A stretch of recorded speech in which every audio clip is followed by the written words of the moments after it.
Гостен во студиото на Република е Владимир Неовски, член на извршниот комитет на ВМРО ДПМНЕ. Имаме доста интересни теми периодов за разговор. Политичката ситуација во државата е многу интересна, има за што да се разговара. Секако почнуваме со референдумот кој што неодамна заврши и победа прогласија едните и другите. Главна тема на молбите е двотретинското мнозинство кој што му е потребно на СДСМ за да ги направи уставните измени кои што ќе донесат до реализирање на договорот со Грција. Велјановски посочи дека пратениците на ВМРО ДПМНЕ нема да ги поддржат уставните измени во собранието, а од друга страна се зборува за купени пратеници кои што ќе гласаат за уставни измени. Каков е ставот на ВМРО ДПМНЕ? Кој е следниот чекор што ќе се преземе? Ви благодарам најпред на поканата за ова интервју. Би се осврнал на почетокот на ова прашање на 30 септември, односно референдумот кој што се одржа. Имено без разлика тоа што и ние како ВМРО ДПМНЕ имаме свој став за референдумот и СДСМ како владеачко мнозинство има. Она што е важно е дека во средата Државната изборна комисија излезе одлуката на Државната изборна комисија во службен весник дека референдумот е неуспешен, односно дека не се излезени потребните 50 плюс 1% да гласаат за било која одлука да биде успешна или пак неуспешна.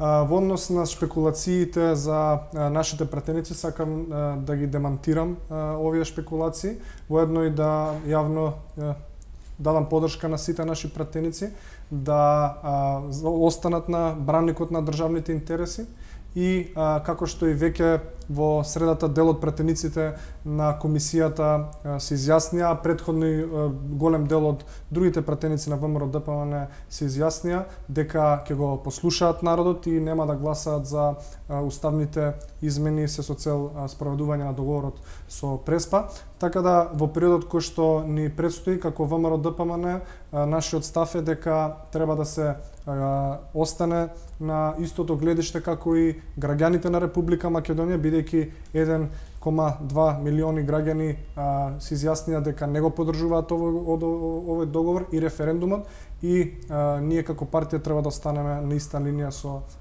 тие граѓани. Иако ВМРО ДПМНЕ официјално не повика на бојкот, сепак председателството утрото се изјасни дека ќе абстинира. Дел од пратениците, меѓу кои координаторот на пратеничката група, се појави на референдум. Од тука и сомнежат кај народот дека постои можност да се и овој пат истото да се случи, односно да се купат пратеници. Што сте сигурни дека не може да излезат од контрола работите? Ставот на ВМРО ДПМНЕ пред референдумот беше кристално јасен и сите оние кои што одлучија на денот на референдумот да не гласаат, но и оние кои што одлучија да излезат и да гласаат против, беа во рамки на нашиот став како партија. Конкретно за координаторот на пратеничката група, господинот Драган Данев, одма по референдумот тој се изјасни дека нема да ги поддржи уставните промени и мислам дека оние шпекулации кои што се обидуваат СДС да ги протнат во јавноста не држат и сите пратеници ќе останат доследни на она за кое што барале поддршка од граѓаните на изборите во 2016, а тоа е дека нема да побараат нема да прифатат промена на уставното име на Република Македонија. Дали ВМРО ДПМНЕ е подготвено за предвремени избори? Изборните штабови се формирани, меѓутоа има и барања. 100 дена техничка влада, формирање на анкетна комисија за референдумот и избор на нов јавен обвинител. Заев не ги прифаќа. Има ли простор за отстапки од страна на ВМРО ДПМНЕ доколку се распишат? ВМРО ДПМНЕ како најголема опозициона партија секогаш е подготвена за избори. Веќе на последниот извршен комитет го изгласавме генералниот секретар за председател на регионалниот изборен штаб, почнати се подготовки за избор на општински изборни штабови, но она кое што е многу важно за престојните парламентарни избори, доколку ги има, е тие да бидат регуларни. Оние барања кои што ги доставивме како ВМРО ДПМНЕ се острите, да речам, пилари за тие избори да бидат регуларни. Најпрвин техничка влада, која што ќе се осигура преку нормално министрите во Министерството за внатрешни работи, во труд и социјална политика, потоа замениците министри во земјоделие, информатичко општество, да се осигураме тие избори да бидат фер и демократски. Нешто стои законска обврска на владата. Токму така, и тоа да биде во трајање од 100 дена. Потоа, второто барање е да има анкетна комисија која што ќе ги испита случувањето на денот на референдумот. Значи, без разлика што СДСМ се обидува да направи некоја димна завеса дека референдумот прошол во најдобар ред, ние имаме низа на недоследности кои што ни укажуваат дека голем број на гласови се злоупотребени. На каков начин се злоупотребени? Најпрво имаме повеќе избирачки места каде што имаме невидена брзина на гласање. Во просек на еден млад човек им треба од минута до минути и пол да гласа, додека пак на повозрастните граѓани најверојатно и повеќе, бидејќи треба стават ночари, да го погледнат ливчето и така натаму. Ние на денот на референдумот имавме ситуации каде што се гласало за 4,5 секунди, за 9 секунди, за 10 секунди. Тоа физички е невозможно. Потоа имавме во повеќе места огромни притисоци врз наблюдувачите кои што биле присутни на тие места, кои што се биле должни да се грижат да помине се во најдобар ред, биле заклучувани во простории, закани имало кон нив, по нивните животи и така натаму. И на крајот, исто во едно избирачко место во Куманово, имаме помалку различен број на избирачки места во гласачката кутија од оние луѓе кои што се потпишани дека гласале. Што значи тоа? Дека имаме евидентно кршење на законите на денот на референдумот. Таа анкетна комисија треба да ги испита тие случувања и нормално да превземе активности за тоа во иднина да не се повтори.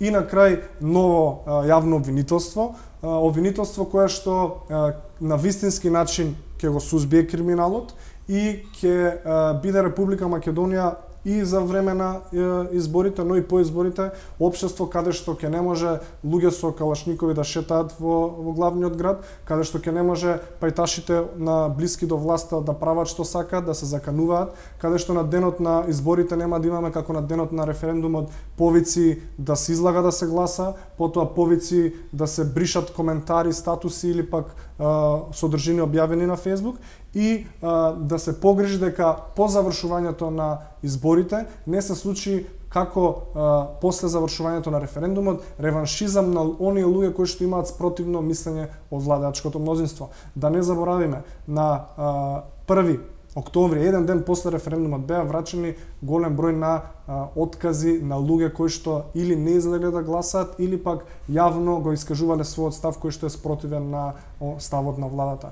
Така да, тие се вредностите кои што ги има во моментот владата, а за жал тие вредности нема да не донесат кон Европската унија и личиме се само на Европската унија, не личиме и тие вредности кои што се обидуваме да ги постигнеме. Меѓутоа Заев јавно излезе дека не ги прифаќаат условите. Што доколку треба распиши избори? Нема двотретинско мнозинство, се ќе ги бойкотират изборите? Па во моментов не би сакал да дадам коментар дали каква ќе биде нашата одлука доколку Заев одлучи повторно на еден насилнички начин да распиши избори, но се надевам дека барем едно делче во него има чувство на државност и ќе донесе одлука која што повторно нема да и наштети на Република Македонија, бидејќи со такви избори кои што ќе бидат насилнички спроведени и нема да се исполнат условите кои што ги бара опозицијата, ќе изгуби народот, бидејќи треба на изборите, на било кои избори овие во претходните во 16 или било кои наредни, да се слушне волјата на народот. Ако имаме девијантни однесувања на денот на референдумот, изборни нерегуларности, полнење кутии, заедничко гласање од повеќе лица, така волјата не се слуша на народот. Треба народот самостојно да излезе и да го искаже своето мислење и својот став. На референдумот, полнењето кутии, гласањето односно за 4 секунди главно се случуваше во местата каде што имаме албанско население, гласачко население. Сарај, Липково и така натаму. Се очекуваше поголема излезност, меѓутоа тоа не се случи. Минатите избори, албанските политички партии одлучија кој ќе биде на власт, односно иако ВМРО ДПМНЕ победи реално на изборите, не успеа да формира влада, бидејќи не се договори со албанските политички партии. Што доколку дојде до иста ситуација? Сте разговарали со некои од партиите албанскиот политички блок до сега? Немам разговарано јас лично со партиите од албанскиот политички блок, но имам разговарано со многу албанци кои што ги среќавам во секојдневието. Она што според мене е најважно за овој референдум, тоа се две работи. Првата работа е што на Зоран Заев и на СДСМ албанците после 2 години лажење му го сврта грбот, и втората важна работа е што и младите луѓе увидоа го вистинското лице на Зоран Заев, дека тој не им нуди подобра иднина. Зашто го кажам ова? Најпрвина, кога ги погледнеме албанските средини, освен на тие места каде што очигледно имаме нерегуларности, на ниедна средина каде што има албански гласачи или мнозинство албански гласачи нема исполнет цензус. Што значи тоа? Тоа значи дека конечно и албанците после изборите во 2016 и 2017 му кажаа не на Зоран Заев, и очекувам и на следните избори кога и да бидат повторно албанците да му кажат не на Зоран Заев. Во бројки што значи тоа? На референдумот во некоја горе-доле бројка излега околу 250 до 280 илјади албанци. Ако ги минусираме гласовите кои што беа наполнети преку овие нерегуларности, тоа се околу 50 до 60 илјади гласови, доаѓаме до една бројка на 200-230 илјади албанци кои што гласа на референдумот, што е јасен показател дека политиките на Зоран Заев повеќе не поминуваат кај албанците и дека на албанците не им е важна само евроатлантската интеграција на Македонија, туку им е важен и секојдневниот живот и секојдневните проблеми кои што ги мачат и со кои што се соочуваат сите граѓани. Дополнително на овој референдум, тоа што го кажав како важно е тоа што освен албанците и младите луѓе му кажа не на Зоран Заев.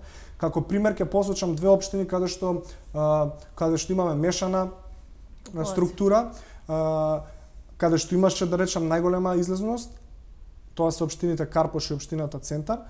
Во овие две општини, бидејќи има најголема излезност, она кое што интересно е дека во овие две општини младите луѓе се под 20% на населението, што значи дека и насекаде во државата младите луѓе му кажа не на Зоран Заев, и очекувам дека на предвремените парламентарни избори кои што ќе се случат откако нема да им помине овој притисок што се обидуваат да го направат на нашите пратеници, младите ќе застанат повторно со ВМРО ДПМН и ќе му го покажат местото на Зоран Заев, односно ќе го пратат во историјата заедно со другите транзициони политичари. Така да Зоран Заев очигледно го губи тлото под нозе и се обидува на еден рекетарски начин да ги исполни работите кои што ги има ветувано, не на македонските граѓани, на некои други места, а очигледно не може да ги исполни. На кои други места? Како што знаете, Зоран Заев имаше огромна поддршка од најразлични структури кои што не се честните граѓани во Република Македонија. Односно имаше поддршка од криминалните структури. Како што веќе знаете, во изминатата година дена над 900 затвореници се пуштени од затворите. Гледаме секојдневно како се случуваат криминални дејанија во Македонија, не само во градот Скопје, во Македонија, а правдата за тие дејанија не се задоволува. Односно имаме пукања, имаме грабежи, кражби, а никаде немаме од јавното обвинителство и од Министерството за внатрешни работи акции кои што ќе го сузбијат тој криминал. Така да Зоран Заев наместо да им излезе во пресрет на граѓаните, им излага во пресрет на структури кои што му помогна да дојде на власт, но нивната употребна вредност најверојатно за него заврши, бидејќи и референдумот покажа и покрај сите притисоци кои што ги правеа и покрај сите нерегуларности, излезноста која што сакаа да добијат, не ја добијат. Албанските политички партии веќе почнаа да условуваат за да му дадат поддршка на Заев за уставните измени, односно Вустав да се измени она што они го бараа, веројатно го добиле како ветување за коалицијата која што беше направена пред 2 години, година и пол. Мислите ќе се откажат од тие барања доколку утре треба со ВМРО ДПМН да коалицираат? Видете, не би коментирал за случувања кои што би се случиле за 5-6 месеци од денеска. Да видиме, да дојдат тие предвремени парламенти. Избори порано. Добро, ке изборите доколку се случат, ние бараме техничка влада 100 дена, тоа се околу 3 месеци, но законските рамки се од 45 до 60 дена. Во секој случај, доколку се случат избори, некоја составување на влада би било за некои 3-4 месеци од денеска. Јас ќе кажам дека албанските партии во после изборите, во постизборниот период, ќе бидат приморани да направат коалиција со ВМРО-ДПМН, бидејќи математички тоа само ќе биде возможно со ВМРО-ДПМН. Ние на изборите, доколку имаме техничка влада и бидат регуларни, како што ние бараме, јас сум убеден дека македонскиот народ ќе го казни Зоран Заев за се ова што направи последнава година дена, и ќе ги добиеме тие избори со над 50 пратеника, што автоматски ќе значи дека албанските партии единствен коалиционен партнер доколку сакаат да бидат во владата ќе биде ВМРО-ДПМН. После референдумот се спекулираше околу промени во раководството на ВМРО-ДПМН и така. Се разговара за такво нешто во партијата? Има простор за промени, има потреба за промени во раководството после референдумот? ВМРО-ДПМН е демократска партија. Се разговара како на сите теми, така и на оваа тема, но она кое што е важно во моментов е единството во ВМРО-ДПМН и делот одредени луѓе кои што не мислат добро на оваа партија, а воедно и на Република Македонија најверојатно, се обидуваат да нарашират спекулации дека има раздори, дека не се слуша мислењето на другите и така натаму. Не се согласувам со тоа. Во моментов не се разговара за било какви разрешувања. Доколку дојде до тој момент, нормално ќе се разговара на извршниот и на Централниот комитет. Во моментов, како ВМРО-ДПМН, разговаравме како да ги спречиме нелегалното донесување на договорот од Преспа од страна на власта и како ќе се организираме за предвремените парламентарни избори, доколку ги има, за да победиме и да го спречиме ова лудило кое што се случува во државата. Така да, разговори за разрешување и такви работи во моментов нема, но морам да истакнам дека секој поединец, вклучувајќи ми и мене, ги сноси одговорностите за своето делување и работење во партијата, но нормално и надвор од неа. Последните промени во партијата беа после локалните избори, на кои што реално да правиме мобет, ВМРО-ДПМН доживеа голем пораз. СДСМ ги освои поголем број од градоначалничките места. Ветуваше, многу ветувањата не се остваруваат, незадоволството кај народот расте. Како гледате вие на работата на локалната власт после една година? 15 октомври беа изборите и вега. Локалната власт е копи-пейст власт на централната. Односно, имаме градоначалници кои што веќе една година се удобно легнати во своите фотели и кои што ги интересираат само тендер сделките од кои што можат најверојатно да профитираат. Она кое што е евидентно е дека градоначалниците, но и советите во општините каде што СДСМ е на власт, едноставно не се грижат за потребите на граѓаните. И ова не го кажувам напразно, во изминатава една година имаше неколку примери кои што го докажуваат тоа. Да го земеме за пример градоначалникот на Ново село. Човекот е фатен со над 3000 штеки цигари како тој лично ги шверцува. И што е резултатот на тоа? Осуден е само 6 месеци затвор. Да се случеше такво нешто на некој човек кој што е млад или на било кој човек во државата кој што не е близок до пајташите на Зоран Заев, казната ќе беше драконска, што како и треба да биде, доколку некој е фатен во криминал. Сега градоначалникот е осуден на 6 месеци затвор, а иако во минатото е осуден за слично дело кое што го сторил. Потоа тука ќе ја земам градоначалничката на Битола. Може би таа е една од најизгубените градоначалници во моментов. Значи имаме една група која што ништо не работи и една група која што освен што ништо не работи е и тотално изгубена. Вие во градот на конзулите, кој што е можеби еден од најгордите градови во Република Македонија, градоначалничката на Битола вчера се обиде да им го протне големиот проект со носење на десетина автобуси кои што се стари 40 години од Скопје.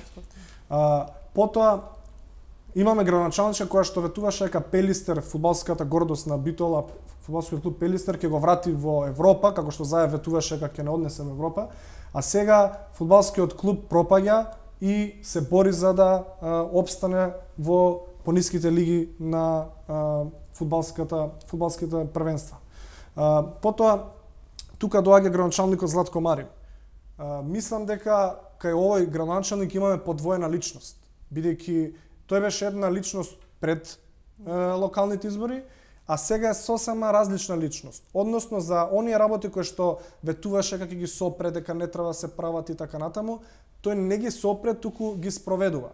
Вчера видовме како и неколку дена предходно дека граѓаните од аеродром протестира и го искажаа својот револт за одлуката познатото наречено игралиште Маракана, каде што многу млади луѓе играли и спортувале, да се пренамени, односно да никне една 9-катница која што ќе го загуши просторот и воедно ќе го направи сео на за кое што се бореа. Не се само градоначалниците. Ќе земам пример и советите. Во Неготино пред известно време имаше по медиумите скандал каде што председателот на советот на општина Неготино, кој што е вработен во ТЕЦ Неготино, по некоја случајност, еве проценете вие како е тоа можно, во изминатите неколку месеци неговата мајка, управител на фирма која што добива 3 тендери во ТЕЦ Неготино. Мислам дека премногу е очигледно за да биде случајно тој тендер, тие 3 тендери да ги добие неговата мајка. Така да и во град Скопје и во сите останати општини надвор од градот Скопје имаме ситуација каде што градоначалниците буквално не мрдаат со прст. Оние проекти кои што ги гледаат дека се реализираат луѓето се проекти кои што се од минатите градоначалници и се тераат и немаме ништо ново кое што ќе видат корист младите луѓе, бидејќи сум млад човек, но и сите останати во дадените општини. Се добива впечаток дека и централната и локалната власт се сконцентрирани на тоа да се извади некоја афера на претходниците, односно на луѓето од ВМРО ДПМН кои биле на тоа место пред нив. Незадоволството кај граѓаните е големо и од централната и од локалната власт. Меѓутоа, на кој начин ВМРО ДПМН би ги придобил тие незадоволни гласачи кои што реално не би ги поддржале повторно СДСМ на избори?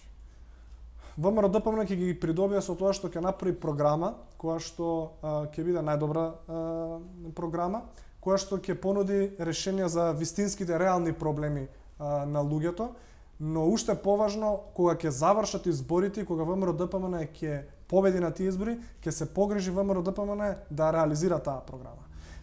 Ние секојдневно се среќаваме со илјадници луѓе. Што преку собирите кои што ги правиме, што преку трибините, што во непосредни средби. И ги знаеме реалните проблеми со кои што се соочуваат. Сите луѓе најважно им е секојдневието. Најважно им е да можат родителите да им обезбедат подобар живот на своите деца. И треба ние да се занимаваме како политичари со тие работи, а не да се занимаваме со салонски политики и кој колку во денот каква глупост ќе направи. Така да, јас сум убеден дека на изборите кои што ќе престојат, ќе понудиме решение за проблемите на луѓето и дека не само што ќе го казнат СДСМ граѓаните на Република Македонија, туку ќе дадат и поддршка на ВМРО ДПМН да најпрвин расчисти со сите криминали кои што се случуваат во држава, кои што ги има премногу, ќе ги засука ракавите, ќе почне да работи и ќе почне да реализира проекти за доброто на граѓаните. На референдумот победи народот, не ВМРО ДПМН, како што каже самиот Мицкоски. Колку референдумот, односно резултатите од референдумот може да бидат некаков показател за резултати од евентуални предвремени избори? Па видете вака, може да бидат... Ваше лично мислење? Моје мислење дека може да бидат доста голем показател, бидејќи ако земеме секоја општина во Македонија и ако направиме анализа од изборите кои што се случија пред една година на локално ниво и референдумот кој што се одржа и ако за компаративна анализа ги земеме гласовите тогаш и гласовите за на престојниот референдум, нема општина каде што СДСМ нема паднато. Например, ако на претходните избори на локалните, во некоја општина освоиле 3000 гласа, сега имаме ситуација да освојат 1800 гласа. Така да референдумот е јасен показател дека СДСМ грешно работи и дека граѓаните имаат изгубена довербата во нив. Значи верувате дека ВМРО ДПМН би имале подобри резултати од СДСМ? Јас сум сигурен дека на престојните предвремени парламентарни избори ВМРО ДПМН ќе биде победник. Во ред. Ви благодарам за гостувањето во студиото. Ви благодарам и на вас.